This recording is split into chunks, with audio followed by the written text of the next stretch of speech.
Where's our power? Dead in the water. We're drifting out of control. How much gas does he have left? Not enough. We're gonna be too late.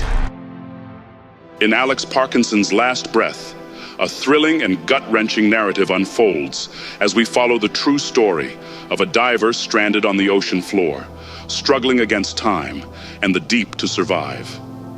While the film's premise promises an edge-of-your-seat rescue mission, it's the potential ending that holds deeper thematic weight, especially when we consider the psychological and emotional toll the situation has on the characters.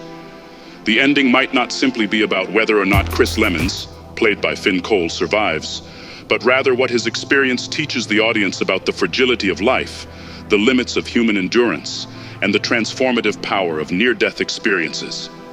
As the movie progresses, the audience is forced to witness Chris's increasing desperation as his air supply dwindles. This is where the tension peaks.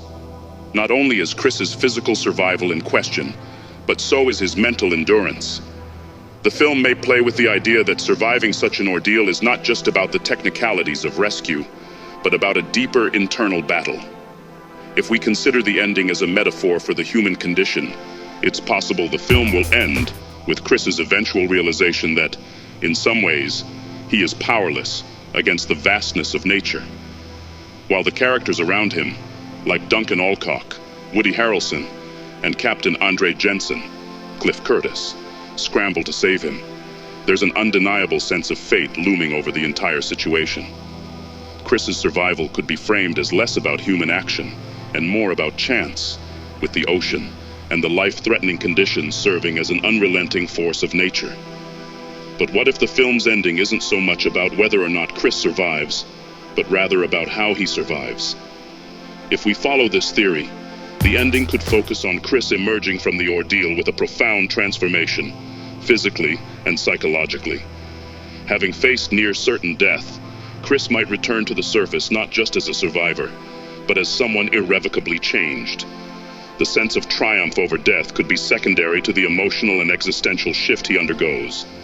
This ending would not only emphasize the theme of survival, but also highlight the deeper, more subtle transformation that comes from such a brush with mortality. By the time the film ends, the audience might come to understand that the true rescue wasn't just about escaping the ocean's depths.